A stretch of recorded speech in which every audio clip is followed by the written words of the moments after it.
तो आज का हमारा टॉपिक होने वाला है परसेंटेज का, पॉपुलेशन वाला प्रॉब्लम। आपकी हर परीक्षा में आता है। पिछली परीक्षा जो सीजी टेट की हुई थी या व्यापम और भी जो परीक्षाएं ले रहा है उसमें वो पॉपुलेशन के 4 क्वेश्चंस को एक साथ डाल दे रहा है। अब अगर 4 क्वेश्चंस को कोई एक साथ डाल दे, ठीक है विद्यार्थी, तो अब ऐसे प्रश्नों को 4 प्रश्नों को एक साथ डाले और उसका उत्तर आपसे कूट में पूछे, तो उसके लिए आपकी स्पीड बहुत अच्छी होनी चाहिए। और स्पीड के लिए भाई पॉपुलेशन के प्रॉब्लम है, एक क्वेश्चन मैं आपको बता के सिखाता हूं, ठीक है। कि भाई बोल रहा है कि शहर की जनसंख्या में 4% की, यानी कि आपको दर दिया हुआ है 4%। बात को समझे ना, आपको परीक्षा में कैसे बनाना है इस प्रश्न को। वर्तमान जनसंख्या, इसे आप मूलधन की तरह लेते हो, वर्तमान जनसंख्या पॉपुलेशन वो है आपकी 15,625, ठीक है। दर दे दिया यानी कि रेट दे दिया और आपको प्रिंसिपल दे दिया। 3 वर्ष बाद उस शहर की जनसंख्या क्या होगी, यानी कि आपको समय दिया है, टाइम दिया है 3 इयर्स। आपसे पूछ रहा है कि जनसंख्या क्या होगी इस दर से अगर बढ़ रही है, तो जाहिर सी बात है वो आपसे अमाउंट पूछ रहा है। अमाउंट पूछ रहा है तो अमाउंट का परिभाषा या सूत्र जो होता है वो हो जाता है P1 + R / 100 की पावर में T टाइम। अब इसमें रखने के बाद आप क्या कराओगे कि 15,625, हमें ऐसे बनाना नहीं है ना, मैं पहले बता दे रहा हूं ना, हम ऐसे नहीं बनाएंगे, ठीक है। और यहाँ पर रखोगे 3, आप करोगे 15,625, ठीक है। और यहाँ पर इसको काट दोगे 1 और ये 25, 25 से कम 25, 1 26 बटा 25 की घात 3 कराओगे। फिर आप 26 बटा 25 का 3 बार गुणा करोगे, या 26 की घात 3 का मान पता है या 25 की घात 3 का मान पता है तो आप इजीली बना लोगे। लेकिन ये आप एक क्वेश्चन में करोगे, फिर दूसरा दिया होगा, फिर तीसरा, फिर चौथा। 4 क्वेश्चंस को एक क्वेश्चन में आजकल पैक कर दे रहा है और कूट में ऑप्शंस को पूछ रहा है। तो यानी कि ये मेथड से अगर बच्चा बनाने जाए तो उसके लिए पेपर इजी होते हुए भी, क्योंकि उसको 4 क्वेश्चन बनाने तो आएगा, लेकिन इजी होते हुए भी पेपर उसके लिए बहुत लेंदी हो जाएगा। तो अब हम ऐसे में करें क्या, तो मैंने आपको एक बहुत प्यारा मेथड कल सिखाया था सक्सेसिव इंक्रीज और डिक्रीज का, कि बालक जो भी आपको प्रतिशत का मान दिया होगा, ठीक है, जो भी मान दिया होगा उसे आप रखेंगे। तो भाई एक एक बच्चा कहेगा ठीक है सर, आप जब बोल रहे हो तो रख लेते हैं। 4% का मान कितना होता है, 1/25। कितना होता है, 1/25। अब मैंने आपको सिखाया है सक्सेसिव इंक्रीज, क्योंकि ये 3 वर्ष आगे की तरफ बढ़ रहा है, मूलधन से आप मिश्र धन की तरफ जा रहे हो। तो भाई बालक अब क्या करोगे, भाई 25 है, कितना जुड़ेगा, 1 26 पहले साल के लिए। दूसरे साल के लिए 25 से कितना होगा, 26। तीसरे साल के लिए 25 से कितना होगा, 26। इनका गुणा करा दो, इनका गुणा करा दो, इनका गुणा करा दो, इनका गुणा करा दो। आप इनका गुणा कराओगे 25 25 हाँ 625 और 15,625 आ जाएगा इसका। 25 का 25 में गुणा 625 का गुणा 25 में आपका आ जाएगा 15,625। और इसका कराओगे तो ये आ जाएगा 17,576। आपके क्वेश्चन में उसने दिया था साफ तौर पे 15,625 हो क्या मूलधन, और मैंने जब आपको सक्सेसिव इंक्रीज और डिक्रीज सिखाया था हमेशा कहा ये आपका मूलधन होगा और ये आपका मिश्रधन होगा। ये अमाउंट देता है हमेशा और ये प्रिंसिपल देता है। आपका मूलधन का मान उतने का उतना ही है, यानी कि आपका मिश्रधन का आंसर एक लाइन में निकल गया 17,576। ये वाला ऑप्शन यहाँ पर लिख लेंगे, ऑप्शन नंबर सी क्वेश्चन का सही उत्तर हो जाएगा 17,576। एक लाइन में आपने जो कल सीखा उसी एक मेथड को, ना हमने कोई और फॉर्मूला देखा, क्योंकि percentage increase, percentage decrease, percentage increase और डिक्रीज उसी मेथड से करते आ रहे हैं। पॉपुलेशन के भी सारे क्वेश्चंस आप उसी मेथड से करोगे। प्रॉफिट लॉस में एंटर करोगे उसके 80% क्वेश्चन आप उससे करोगे। सीआई में एंटर करोगे 80% क्वेश्चन आप उसी से करोगे। नहीं क्लियर हुआ होगा एक क्वेश्चन में और बताता हूं, इत्मीनान से समझते रहिएगा। और सबको गुड मॉर्निंग।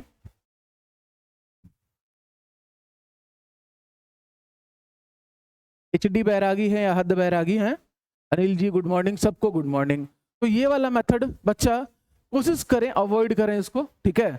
कहाँ तक आप इसको इस तरीके से लिख के कैलकुलेट करेंगे, आप डायरेक्ट जो है हमारा सक्सेसिव इंक्रीज वाला, मैंने 3 बार क्यों किया, उसने 3 वर्ष के लिए दिया था, 2 वर्ष के लिए देता, अगर इंक्रीज है तो इंक्रीज, डिक्रीज है डिक्रीज, क्योंकि बहुत बार ऐसा होता है कि जनसंख्या दी रहती है और 2 वर्ष पहले का पूछता है, यानी कि अगर 2 वर्ष बाद की जनसंख्या आपको दी हुई है, यानी कि मिश्रधन दिया हुआ है और आपको मूलधन बताना है, तब वहां पर डिक्रीज हो जाएगा, यानी कि 25 में से 1 घटाकर 24 हो जाएगा। और अगर आपको मूलधन दिया, मिश्रधन पूछ रहा है, मतलब अभी की जनसंख्या दी है, 2 वर्ष बाद, 3 वर्ष बाद की जनसंख्या पूछ रहा है, 4 वर्ष बाद तक की जनसंख्या पूछ रहा है, तो आप सिंपली ये मेथड अप्लाई कर दोगे। इजी है, जो हम पढ़ रहे हैं उसी मेथड से हम इसको भी कंटिन्यू कर लेते हैं। नेक्स्ट क्वेश्चन में आ जाओ। देखो यहाँ पर क्वेश्चन क्या बोला है, population of any cities decreased बोल दिया, इस बार इंक्रीज की जगह डिक्रीज्ड बोल दिया। किसी शहर की जनसंख्या 4% की दर से घट रही है बोला है, ध्यान देना घट रही है, ठीक है। यदि वर्तमान जनसंख्या 57,600, तो 2 वर्ष पहले बोला है उस शहर की जनसंख्या क्या थी, यानी कि जाहिर सी बात है ये अमाउंट हुआ, ये आपका टाइम हुआ, ये आपका रेट हुआ। अब आप फॉर्मूले में जाओगे तो फॉर्मूले से भी बनाना चाहोगे तो बालक बिल्कुल बनाओ। भैया आप क्या कराओगे, आपको इस बार अमाउंट दिया है, ठीक है, आपको अमाउंट गिवन है,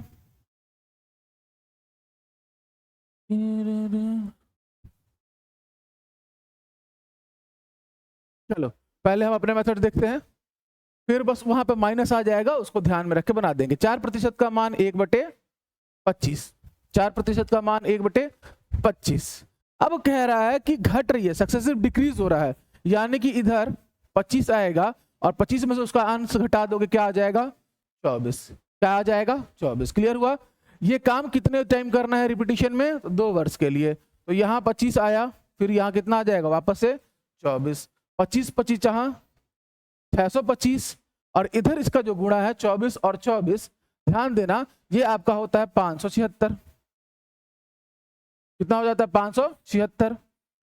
अब ध्यान दो कि 576 ये आपका अमाउंट है और ये प्रिंसिपल है, क्योंकि प्रिंसिपल से 4% दर से हर साल घटते गया तो अमाउंट पक्का कम आएगा। तो 576 इकाई का मान आपको क्वेश्चन में दिया हुआ है, ठीक है, 57600, तो 1 यूनिट का मान कितना हो जाएगा, तो आप लोग कह दोगे 100। जब 1 यूनिट का मान हो गया तो आपका प्रिंसिपल या पॉपुलेशन का मान है 625 यूनिट, क्या दिखाई दे रहा होगा, 625 में 100 का गुणा करा दोगे, आपका आंसर निकल जाएगा, यानी कि 625, ऑप्शन नंबर डी हमारे क्वेश्चन का क्या हो जाएगा, उत्तर। क्लियर हुआ कि नहीं हुआ, एक बार कमेंट करके जल्दी से बता दो विद्यार्थी, मैं फिर अच्छे क्वेश्चंस के साथ आपको क्लियर करता हूं इसको। बढ़िया, आने लगा आंसर सब लोग का, वेरी गुड। ये मानक रूप नहीं रहता है, ये एक वैल्यू होती है यूनिट्स में, पहले वाले में सेम आ गई थी, लेकिन यहां पर 576 इकाई, हमेशा इस साइड अमाउंट रहेगा, इधर प्रिंसिपल, और दोनों का डिफरेंस लोगे तो आपको मिलता है इंटरेस्ट यानी कि ब्याज। और कहानी लाभ हानि में भी ऐसी चलते रहेगी, क्रय मूल्य विक्रय मूल्य, दोनों का अंतर लाभ या हानि। जब क्रय मूल्य का मान ज्यादा हो विक्रय मूल्य से तो आपको हानि हो जाएगी, जब क्रय मूल्य का मान कम हो विक्रय मूल्य ज्यादा हो तो आपको लाभ हो जाएगा। तो कहानी ऐसी चलती रहेगी, सीआई में, प्रॉफिट लॉस में, परसेंटेज में, ठीक है, पॉपुलेशन के प्रॉब्लम में। क्लियर हो गया, तो हम लोग आगे बढ़े, सब लोग से बन जाएगा। अब ये एक बार कमेंट कर दीजिए विद्यार्थी, जल्दी कमेंट करो। ये सीख गए, सीख क्या गए, तो ऑलरेडी सीखे हुए हो आप लोग। फॉर्मूले से जो इंटरेस्टेड होगा भाई, A is equals to P1 minus R divided by 100 लगा लेगा, घट रहा था इसलिए, और कर देगा पावर में T यानी टाइम यानी 2, यहां पर जो है 57600 बराबर में P 1 माइनस 4/100 की घात 2 से सॉल्व कर लेगा। ठीक है विद्यार्थी, बाकी हमारा मेथड है सक्सेसिव इंक्रीज और डिक्रीज का, बहुत प्यारा मेथड है। कोई परसेंटेज वैल्यू अगर खराब सी आ गई तब जाके हमें उस पर जाना पड़ता है, अदरवाइज नहीं देगा वैसा क्वेश्चन आपको। शहर की जनसंख्या बोला है 50,000, 2 वर्ष पहले यदि पहले वर्ष जनसंख्या में वृद्धि 10% और दूसरे वर्ष 20% की वृद्धि हो, यानी कि फर्स्ट ईयर जो है 10% इंक्रीज कर रहा है और सेकेंड ईयर 20%। अच्छा, 10% का मान कितना होता है, अगर मैं परीक्षा में इस प्रश्न को बनाऊंगा, मैं एक बार डिटेल में बना देता हूँ, एक बार शॉर्ट में बना देता हूँ। तो 10% का मान बताओ विद्यार्थी, तो सब लोग कहोगे सर 1/10। 20% का मान सब लोग कहोगे सर 1/5। बोल रहा है बढ़ रहा है, इंक्रीज कर रहा है, तो 10 और 10 का 1 जुड़ जाएगा 11, 5 5 का 1 जुड़ जाएगा 6, इधर आया 50 और इधर आया 66। अब देखो 66 वाला कोई आंसर है तो टिक मार दो, आंख बंद करके, सोचना ही नहीं है। 50 यूनिट का मान दिया है 50,000, तो 1 यूनिट का मान 1000, 66 में गुणा करा दोगे, आपका ऑप्शन नंबर ए इस क्वेश्चन का क्या हो जाएगा, सही उत्तर हो जाएगा। विद्यार्थी जब आप प्रैक्टिस करते रहोगे इस चीज को, इस मेथड को, इस तरीके से क्वेश्चंस को देखोगे, बनाओगे, तो आप इतने मास्टर हो जाओगे। 10% देखोगे और इंक्रीज करने बोल रहा है तो आप सीधे सीधे 10 और 11 लिखोगे। 20% की वृद्धि बोल रहा है तो आप सीधे सीधे 5 और 6 लिखोगे। और यहीं पर देखोगे कि यार ये 50 है और ये 66 है, ठीक है, और 50 का मान दिया हुआ है 50,000। भाई जनसंख्या आपको कितनी दी हुई है, 50,000, यानी हमारे मूलधन का मान, तो भाई इसका मान कितना हो जाएगा, 66,000। इतना बस बना के, ठीक है, आप टिक करके आगे बढ़ जाओगे। तो बताओ क्लियर है सब लोग को, आगे बढ़ सकते हैं। तो देखो इस तरीके के प्रश्नों को भी आप आराम से इस तरीके से बना सकते हो।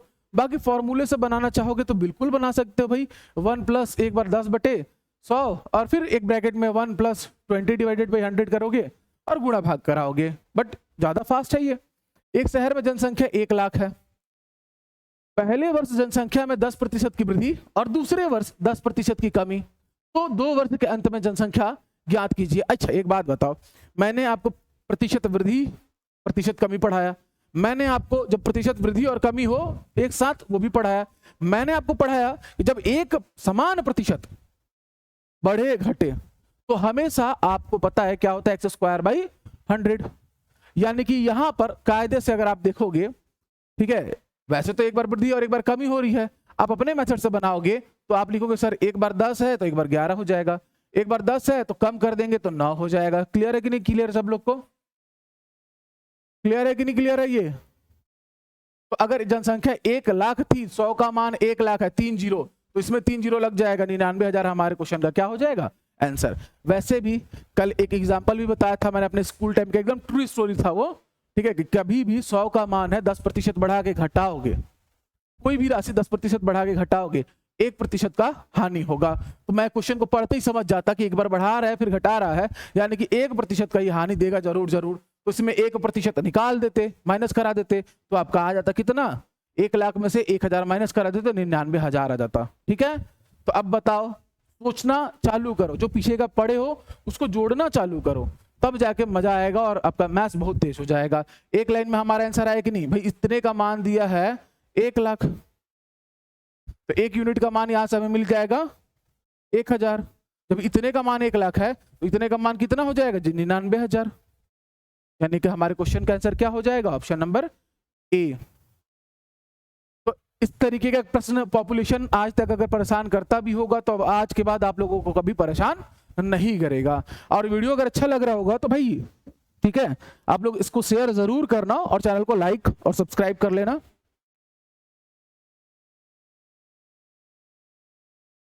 अब नेक्स्ट क्वेश्चन है आपके सामने बोर्ड पर, देखो एक एक मैंने जिस दिन पहला वीडियो बनाया था जब CGTET का पेपर आया था, तो मैंने कहा था कि भाई ऐसे क्वेश्चंस वो देगा क्योंकि वो 1 सेकंड में बना सकता है। तो बहुत लोग ने कहा कि सर अब समझाने में तो भाई मुझे समय लगेगा ही, तो एक क्वेश्चन को समझाने में मुझे, क्योंकि 4 क्वेश्चन थे उसमें 15 मिनट लगा, बड़ा लोगों ने कहा। लेकिन आज आप देख पा रहे हो धीरे धीरे हम लोग 0 से बढ़ रहे हैं और अभी तो ये कुछ नहीं है, अभी से बहुत तगड़े तगड़े क्वेश्चन आने बाकी हैं परसेंटेज में। ठीक है, उसको भी देखा जाएगा। एक विद्यार्थी को पास होने के लिए, अच्छा हम पास फेल में आ गए क्या, देखते हैं यहां पर। चलो भाई, तो जल्दी से बता दो कि पॉपुलेशन के क्वेश्चन में किसी को कोई डाउट। अच्छा पॉपुलेशन के क्वेश्चन और भी टफ करता है, बट टाइम को थोड़ा बदल देगा, कभी रेट आए बाय दे देगा, ठीक है, इस बात का ध्यान रखना। बट वहां पर एक ही क्वेश्चन देगा, जब 4 क्वेश्चन देगा तो सिंपल आपके रेट परसेंटेज को देगा। वैसे 4% कोई सिंपल भी नहीं था। अब आप पास फेल में, पास फेल बड़ा ही क्या है क्वेश्चन, नहीं ट्रिक व्रिक नहीं है। अगर मैं आपको कायदे से दिखाऊं ना अनिल जी, आप ध्यान से अगर देखोगे, मैंने पहले क्वेश्चन में ही इस चीज को किया है, कोई भी ट्रिक नहीं होता है। मैं हमेशा कहता हूं कि जब आप यहां पहुंच गए थे कैलकुलेशन करके, देखो हर बार कोई भी क्वेश्चन यहां तक आता, इसी चीज को उसने बड़े बेहतरीन तरीके से, आप 25 का गुणा कराते, उसने 25 का गुणा करा दिया। कोई भी राशि रहती, 26 की घात 3 है, 26 का गुणा कराया उसने, तरीका उसने बस बदल दिया। ठीक है, सक्सेसिव इंक्रीज और डिक्रीज में लेके आ गया, सब उसी में से इन्वेंट होता है, उसी के अंदर रहता है सब। अब आ जाइए, अच्छा ये कोई घबराएगा नहीं कि सर, सॉरी, थैंक यू। अब पास फेल आ गया, चलिए बेसिक समझ लेते हैं।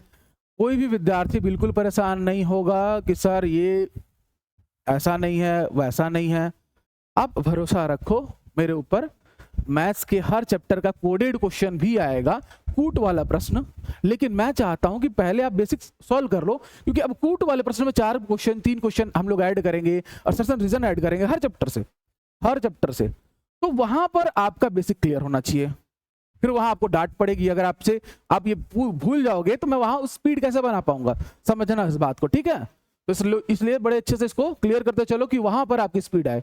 अब यहां पर पास फेल आ गया, पास फेल भाई एग्जाम होगा कभी भी कि परीक्षा होगी, परीक्षा में होता है, एक होता है मैक्सिमम मार्क्स, अधिकतम अंक, और यानी कि समझना, इसमें तो आप लोग ऑलरेडी मास्टर हो, बस थोड़ा सा ना अपना दिमाग लगाओगे, आप क्वेश्चन को ऐसे ही उड़ा ले जाओगे, इसमें कोई ट्रिक प्रिक लगाने की जरूरत नहीं है, डायरेक्ट एक लाइन में बनता है, ठीक है। और एक होता है आपका ऑब्टेन्ड मार्क्स,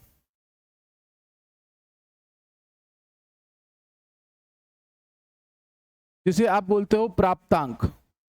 अब ये प्राप्तांक, ठीक है, पासिंग मार्क्स से, एक होता है आपका पासिंग मार्क्स, बात को समझना, मार्कशीट आपने अगर देखी होगी तो उसमें सब लिखे रहता है, यानी कि पास होने का अंक, न्यूनतम अंक।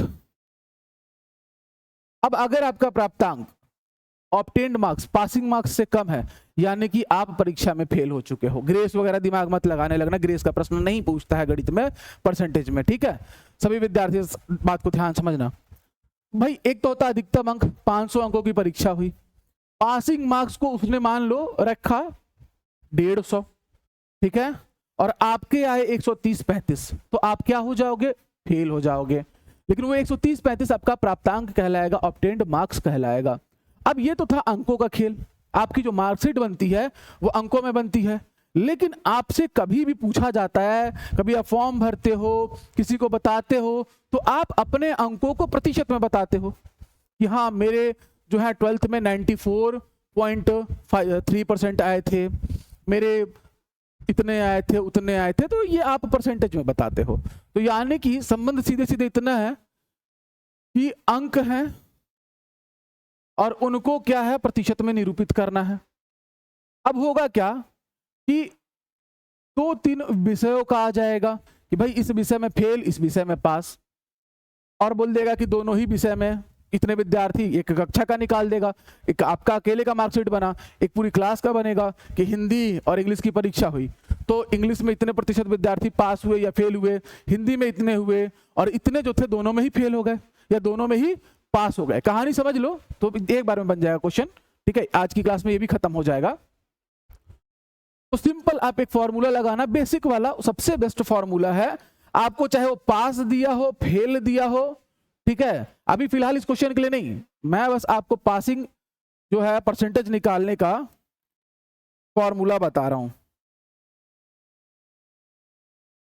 परसेंटेज पासिंग का लिखोगे, हमेशा मैं बच्चों को बोलता हूं यही याद रखना, एक फॉर्मूला ये हमारा क्वेश्चन बना देगा, और बाकी तो सिंपल परसेंटेज के जो रूल है ट्रिक है उसके हिसाब से हम बना लेंगे। 100 माइनस, ठीक है, फेल परसेंटेज फर्स्ट वाला, माइनस फेल परसेंटेज सेकंड वाला, plus fail in both percentage, तो आपको मिलता है परसेंटेज पासिंग, तो आपको मिलता है परसेंटेज पासिंग। कहानी कुछ समझ में आया, नहीं आया? आपको वो पासिंग दिया हो, फेल दिया है तो ठीक है, अदरवाइज आप उसको फेल में निकाल लेना। एक क्वेश्चन के साथ मैं बता देता हूं आपको ये फॉर्मूला, ठीक है, उसके बाद इस क्वेश्चन पे आ जाएंगे, अब घबराओ मत।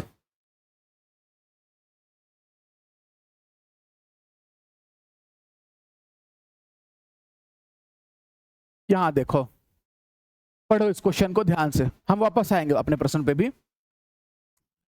कह रहा है कि किसी परीक्षा in an examination 15% students are failed in Hindi, 15% विद्यार्थी किसी परीक्षा में हिंदी में, और 10% संस्कृत में, और 2% दोनों में फेल होते हैं।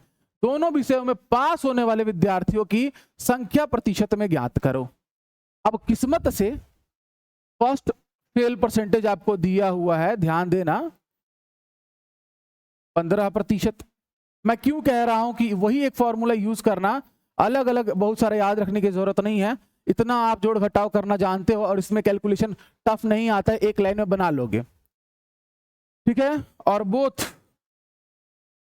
फेल परसेंटेज कितना है 2%, एक लाइन में आंसर निकलेगा। आप हर बार मेरा ये फॉर्मूला यूज करना, 100 minus first fail percentage minus second fail percentage और plus both fail percentage, 100 minus 25 और धन 2, यानी कि 102 में से 25 चले गया, 100 में से 25 गया 75 और 2 77%। और ये डायरेक्ट आपको परसेंटेज पास देता है। तो आपका इस क्वेश्चन के लिए ऑप्शन नंबर सी सही हुआ। किसी विद्यार्थी को शंका, अब विद्यार्थी देखो होगा क्या कि भाई हो सकता है कि वो बोल दे कि इतने पास हुए और इतने फेल हुए, तो अगर पास दिया तो भी आप उसको फेल में निकालोगे, क्योंकि हमारा फॉर्मूला किस पर डिपेंडेबल है, हमारा फॉर्मूला किस पर डिपेंडेबल है। फिलहाल इसको नोट कर लेंगे, फॉर्मूला ही हमारा क्या रखना है कि भाई परसेंटेज पासिंग जब भी निकालने बोलेगा और आपको अमूमन परसेंटेज पासिंग ही निकालने बोलेगा, तो 100 माइनस पहला फेल प्रतिशत माइनस दूसरा फेल प्रतिशत और प्लस दोनों में फेल प्रतिशत। तो अगर आपको दोनों में पास दिया है तो भी 100 से घटा के लिख देना, पास दिया सेकंड वाला तो भी 100 से घटा के लिखना, फर्स्ट वाला अगर पास दिया तो भी 100 से घटा के लिख देना। घटाना 100 से घटाना आपके लिए कोई बड़ी बात नहीं होगी, और 100 के नीचे प्रतिशत में ही दिया होगा, क्योंकि आपकी परीक्षा 100% की होती है। भाई आपका एग्जाम होगा तो 100% का ही होगा, 40% की जगह अगर आप 30% लाते हो तो फेल हो जाओगे। तो बड़ा परसेंटेज पास फेल में यूज नहीं करता है, इसलिए इसका कैलकुलेशन बड़ा आसान होता है। एक बार कमेंट कर दो क्लियर है कि नहीं।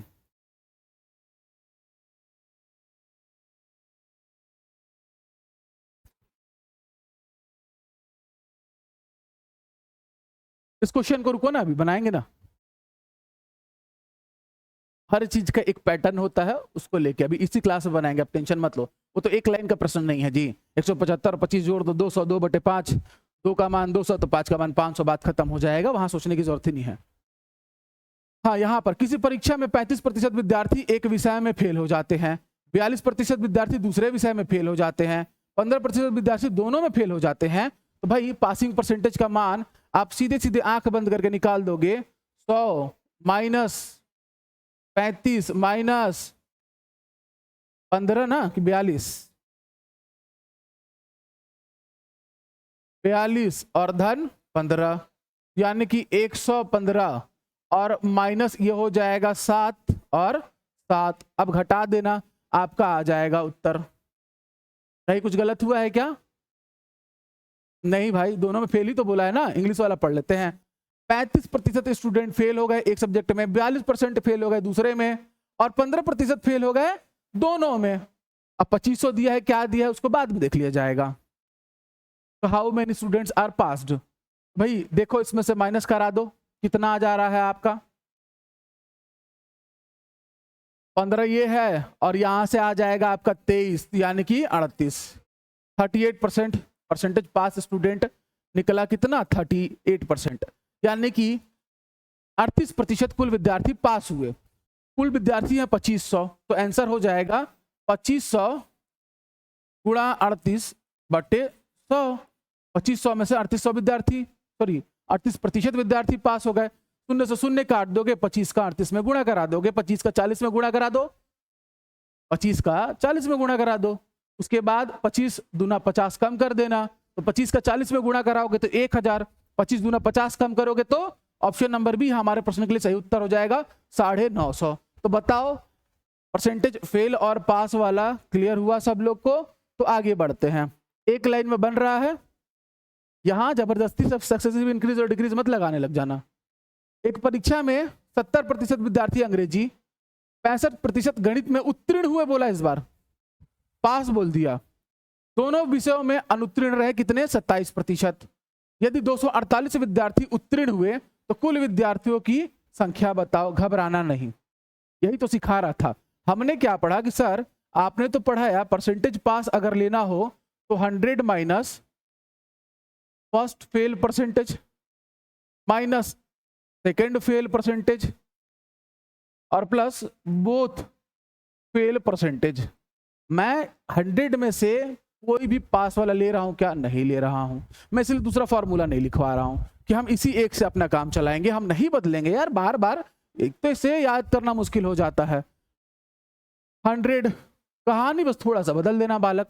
फर्स्ट फेल परसेंट, भाई देखो एक परीक्षा में 70% विद्यार्थी अंग्रेजी में पास हो रहे हैं तो फेल कितने होंगे? तो 30 माइनस 65% गणित में पास हो रहे हैं तो फेल कितने होंगे? 35 और 27% तो दोनों में अनुत्तीर्ण रहे, ऑलरेडी फेल बोल दिया है, यानी कि प्लस 27। यही था आपका थोड़ा सा समझने का। अब यहां 65 35 और 35 और 27 आपका 25 60 और 2 62%। तो परसेंटेज पास का मान निकल गया 62%। अब वो कह रहा है कि 248 विद्यार्थी उत्तीर्ण हुए, परसेंटेज में 62 और इस तरीके से अंक में 248, तो 62% का मान 248 कहां पर होगा? तो 62 से 248 को सीधे सीधे भाग दो, 6 चौके 24, 2 चौके 8 यानी 4 और 4 में 2 जीरो लगा दो, यानी कि ऑप्शन नंबर ए हमारे क्वेश्चन का क्या हो जाएगा? सही उत्तर। नहीं तो आप लोगों को तो पता ही है कि मान लो अधिकतम अंक है x, तो उसके 62% का मान हमारा 248 है। ठीक है, तो भाई x गुणा 62/100 लंबा करने का कोई मतलब नहीं है। मैं इसका एक अलग ही क्लास लेके आ जाऊंगा, आप लोग कहोगे तो परसेंटेज को हम लोग तोड़ते कैसे हैं। तो अधिकतम अंक आ गया 400। 62% दिया था, प्रतिशत में 62 और वैसे 248, आप सीधे सीधे भाग देना, सीधे सीधे भाग देना, जितने बार में भाग जाएगा 2 जीरो लगा देना, सीधे सीधे भाग देना, जितने बार में भाग जाएगा 2 जीरो लगा देना, आपको आंसर मिल जाएगा। ये आपको करने की जरूरत नहीं है इतना। जब भी किसी प्रतिशत का मान दिया हो आपको तो आप सीधे सीधे इस संख्या से संख्या को भाग देना, 100 का गुणा करा देना।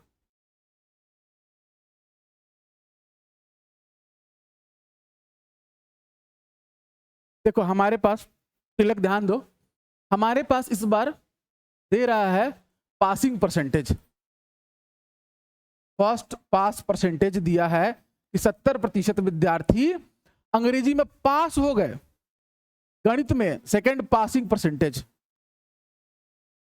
गणित में 65% पास हो गए, लेकिन कह रहा है कि बोथ फेल परसेंटेज, 27% दोनों में फेल हो गए, यहां अनुत्तीर्ण बोल दिया है 27%। और मेरे पास फॉर्मूला ही नहीं है कि मैं पास वाले को रखूं, मैं फेल वाले को ही रख सकता हूं। ठीक है, तो अगर 70% पास हुए हैं अंग्रेजी में तो फेल कितने हो गए? 30%। इसलिए मैंने direct first fail percentage, first pass percentage को फेल परसेंटेज में बदला और यहां लिख दिया 30 से 70 की जगह। 65 पास हुए, 35 फेल हो गए, तो मैंने डायरेक्ट फेल बना के उसको यहां यूज कर लिया। और तीसरा प्लस में बोथ फेल परसेंटेज रहता है तो 27 तो आएगा ही। ठीक है, आई थिंक ये डाउट था आपका और ये क्लियर हो गया। आगे बढ़ते हैं, देखते हैं और कोई क्वेश्चन है क्या। इलेक्शन कल पढ़ेंगे ना, अभी रुक जाओ, अभी हम ना हमारा ये बचा हुआ है। इलेक्शन भी बहुत अच्छा टॉपिक है परसेंटेज का, ये भी हो गया है।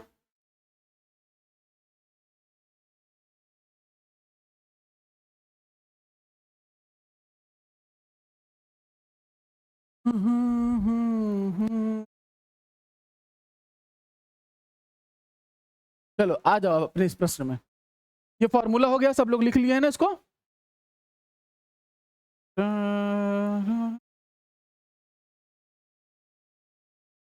चलिए क्वेश्चन को पढ़िए, जो अब बाकी के प्रश्न है उनको बना लिया जाए। इनको बनाने का तरीका आप प्रतिशत से बना सकते हो, मिश्रण वाली विधि से बना सकते हो, या फिर आप एक फॉर्मूला सिंपल लिखोगे उससे बना सकते हो, आपकी मर्जी के ऊपर है। सूत्र भी बता दूंगा और बेहतर है कि आप सूत्र से ना ही बनाओ, सीधे सीधे देखो ना। एक विद्यार्थी को पास होने के लिए 40% अंक की आवश्यकता थी, उसे 175 अंक मिले और 25 अंकों से फेल हो गया, मतलब कि 175 धन 25, उसे कितने अंक चाहिए थे? तो 200 अंक चाहिए थे। ये उसका प्राप्तांक हुआ, ये जो कमी है वो हुई, तो उसको पासिंग मार्क्स कितने चाहिए थे? 200। पास होने के लिए अंक 200 चाहिए थे। अच्छा, पासिंग परसेंटेज दिया है आपको, पास होने के लिए 40%, तो 40% का सीधे सीधे मान दिया हुआ है आपको 200। मैंने क्या सिखाया, इससे इसको भाग दे देना, 4 5 और 2 0 लगा देना, आपका आंसर हो गया 500। क्लियर हुआ? क्लियर हुआ सब लोग को? और भी अगर तरीका देखोगे तो देखना, 40% का मान भाई 175 उसको मिला और 25 से रह गया, ठीक है। 40% का भिन्न वाला मान कितना होता है, 2/5। इधर कितना आया, 200। अब 2/5 है, इधर वाले के लिए बराबर करने के लिए क्या होना चाहिए था, इधर नीचे में 500। दोनों का अनुपात बराबर होगा 2/5 2/5। यानी कि आप जानते हो कि ये हमारा मूल मान होता है प्रतिशत का, और ये उसका प्रतिशत परिणाम होता है। प्रतिशत परिणाम का मान है 200, तो मूल मान का मान 500 हो जाएगा। इस तरीके से भी सोच सकते हो, देख सकते हो, बना सकते हो, आपकी मर्जी। जब भी पास फेल का क्वेश्चन आएगा, कैलकुलेशन लेंदी नहीं रहेगा, चाहे आप फॉर्मूले से बना लो, चाहे इस तरीके से बना लो, ठीक है। क्लियर हुआ सब लोग को? चलो यहां पर आ जाओ। एक विद्यार्थी को पास होने के लिए 35% अंक चाहिए, पासिंग परसेंटेज आपको दिया हुआ है। अच्छे से एकदम डिटेल में बता देता हूं ना विद्यार्थी। यदि उसे 40 अंक मिले और 30 अंकों से फेल हो गया, यानी कि उसे कितने अंक चाहिए था पास होने के लिए, 70। अब अंक पासिंग प्रतिशत में दिया हुआ है और पासिंग मार्क्स 40 मिले, 30 से फेल हुआ, मतलब कि पासिंग मार्क्स कितना हुआ, 70। 35 का 35, 35 दूना 70, और उसके बाद 2 0 लगाना है। Answer option number A. तरीके से बना देना आप, ठीक है। पासिंग प्रतिशत, पासिंग मार्क्स, दोनों वैल्यू सेम, बस ये प्रतिशत में है और वो अंक में है। काटना मैंने आपको बता दिया, अगर प्रतिशत का मान बराबर होगा सीधे सीधे काटना, ठीक है। इस तरीके से बना लेना। चलो, एक छात्र 35% अंक लेकर 40 अंकों से फेल हो जाता है, जबकि दूसरा 60% अंक लेकर पास होने से 35 अंक अधिक प्राप्त करता है। ये बेचारा 40 अंक से फेल हो रहा है, मतलब 40 अंक passing marks.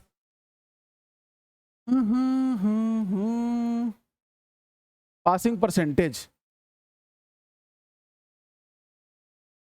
Passing marks, passing percentage कितना है, तो भाई यहां हमें नहीं पता। 35% अंक लाता है और 40 अंकों से फेल हो जाता है, मतलब 35% अंक लाने पर उसका काम नहीं बनता, फेल हो जा रहा है बेचारा, ठीक।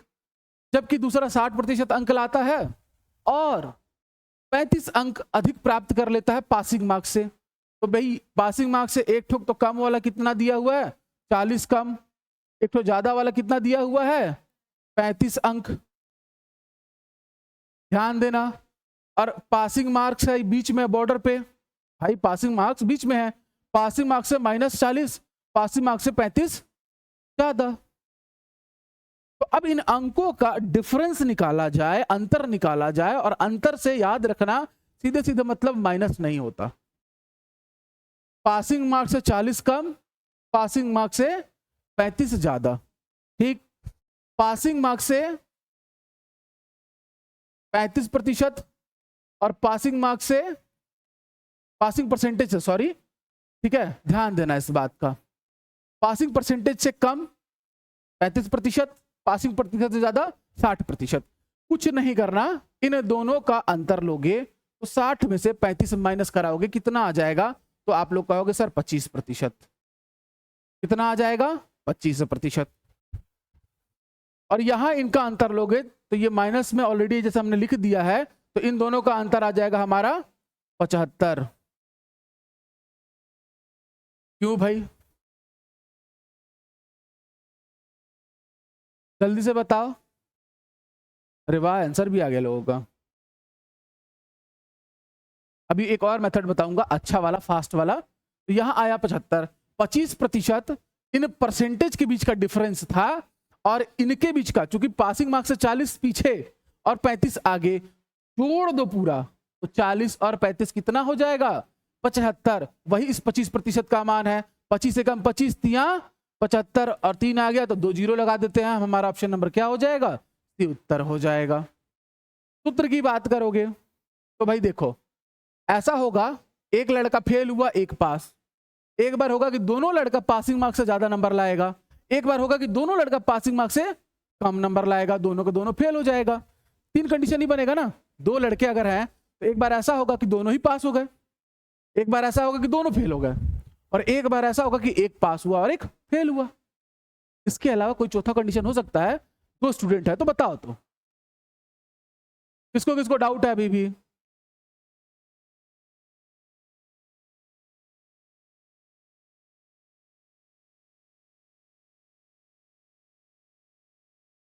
चलो, कोई कमेंट नहीं कर रहा है, मतलब किसी को डाउट नहीं है। सीधे तौर पर फॉर्मूला अगर कहोगे, फॉर्मूले से निकालने मुझे कहोगे,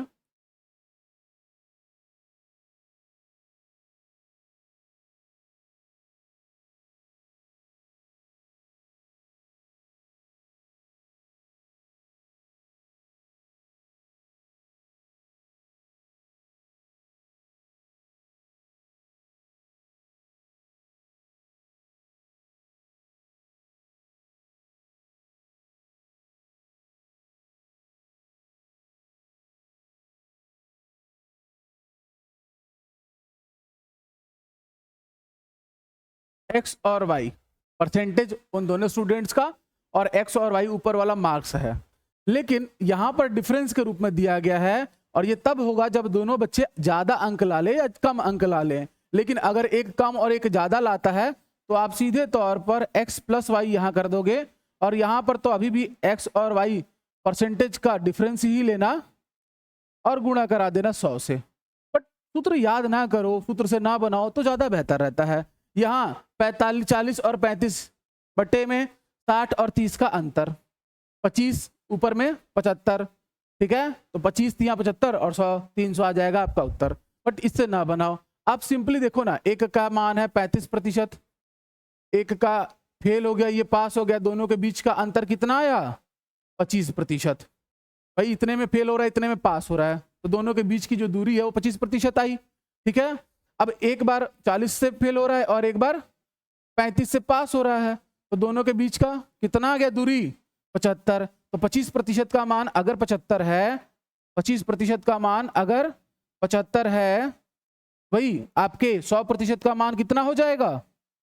तो 25 का 4 गुना, तो 75 का 4 गुना 300, यानी कि हमारा ऑप्शन नंबर 30 क्वेश्चन का क्या हो जाएगा? सही उत्तर हो जाएगा। एक क्वेश्चन और बताते हैं, बाकी फॉर्मूला देख के याद कर लो, इस तरीके से भी बना सकते हो। एक छात्र 25% अंक लेकर 30 अंक से फेल हो जाता है। भाई 25% अंक लाया और 30 अंक से फेल हुआ, आगे। जबकि दूसरा 50% अंक लेकर पास होने से 20 अंक अधिक लाता है। भाई दूसरा 50% अंक लाया और पास होने से 20 ज्यादा लाया। भाई पास की एक लाइन है, उससे कम परसेंटेज उससे ज्यादा परसेंटेज, उससे कम मार्क्स उससे ज्यादा मार्क्स। भाई इन दोनों का अंतर लिया जाएगा तो आएगा 25%, ठीक है। लेकिन मैंने कहा कि अगर एक विद्यार्थी फेल हो और पास हो तो अंकों को जोड़ देते हैं, तो इसका मान हो जाएगा 50। आया समझ में? तो 25% का मान अगर 50 है तो आंसर आपका कितना आ जाएगा?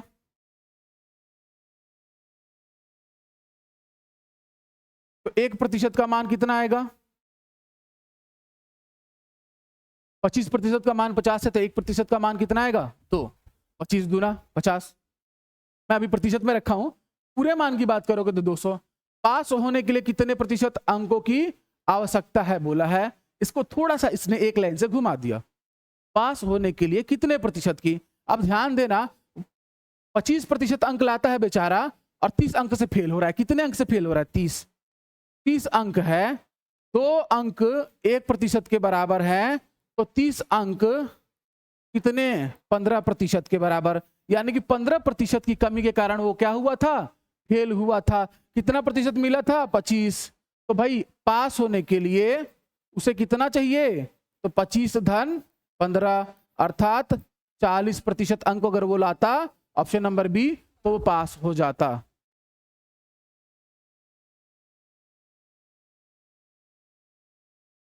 हम 2 जीरो क्यों लगाते हैं भाई? अगर 25% का मान अगर दिया हुआ है किसी संख्या के, यानी मान लो x के 25% का मान 50 है, तो x गुणा 25% को हटाने के लिए क्या करते हो? 100 ले आते हो, इसीलिए 2 जीरो लगता है जी। तो ये जाके 50 गुणा 100 और बट्टे 25 होगा, 25 दूना 50, तो x का मान आ गया 200। इस चीज को सॉर्ट करने के लिए मैंने आप लोगों को कहा था ऐसा, तो डायरेक्ट काटो और 2 जीरो लगा दो। प्रतिशत जब भी हटेगा भाई 2 जीरो लेके आएगा, मतलब 100 लेके आएगा। तो नाम ही है प्रतिशत, प्रति 100। तो ये क्लियर हुआ सब लोग को? देखो चलो, तो हमने लगभग आज की कक्षा में पॉपुलेशन का बेसिक और पास फेल का बेसिक सीख लिया। अब इस तरीके से आप जो है धीरे धीरे और थोड़ा प्रैक्टिस करते रहोगे। ये तो अभी डीपीपी सॉल्व कर रहे हैं, उसके बाद हमारा क्लास शीट आएगा, ठीक है। आप लोग बढ़िया से बस पढ़ते रहो, स्पीड का जिम्मेदारी मेरा। लेकिन भाई एक टीचर अगर 1 घंटा मेहनत करता है, लेकिन मैं यहाँ खुद एक टॉपिक पे आपके साथ 4-4 घंटे मेहनत कर रहा हूँ, तैयार कर रहा हूँ, इसको लेके आ रहा हूँ कि कैसे एक ऑर्डर में पहले मैं बच्चों को सिखाऊं, ठीक है। पहले मैं बड़े बड़े क्वेश्चंस ऑलरेडी करा चुका हूं, पुराने जो मेरे विद्यार्थी हैं, सिलेक्टेड हैं, आप उनसे पूछना। लेकिन वहां तक ले जाने के लिए मैंने देखा कि मैंने सिखाया तो जरूर, बच्चों ने अप्लाई नहीं किया, बहुत से बच्चों ने, लेकिन वहां तो उस समय काम चल गया। लेकिन इस बार जो सीजी टेट का या जो भी पेपर आ रहे हैं, ठीक है, वो कैसे सेट कर रहे हैं भगवान जाने, हमको उसके लिए तैयार रहना है। तो तैयार रहने के लिए एक शिक्षक की अपनी रूपरेखा होती है कि उसे बच्चों को किस तरीके से वहां तक पहुंचाना है, लेकिन बच्चे का भी अपना खुद का सेल्फ स्टडी और प्लान होना चाहिए कि मुझे वहां तक किस तरीके से पहुंचना है। सर चलो, सर ने तो पढ़ा दिया, वो वहां तक मेहनत करके ले आए, अब आपकी जिम्मेदारी बनती है। और मैथ्स की अगर अच्छी प्रैक्टिस करनी है, आप मेथड मेरा अप्लाई करना, तो बुक एसडी यादव ले लो, बहुत लोग RS अग्रवाल से भी बनाते हैं। जो क्वेश्चन नहीं बने सर्कल करके छोड़ दिए रहना, मत वहां रुकना, ठीक है। और ऐसे पढ़ते रहो, बढ़िया बनाते रहो। बाकी इसकी एडवांस सीट भी आएगी, अच्छे से करेंगे। पहले मैं एक बार बेसिक सिखा लूं, तो वीडियो अच्छा लगेगा, सब लोग शेयर करेंगे। मिलेंगे नेक्स्ट वीडियो में। सबको जय हिंद, जय भारत, जय छत्तीसगढ़।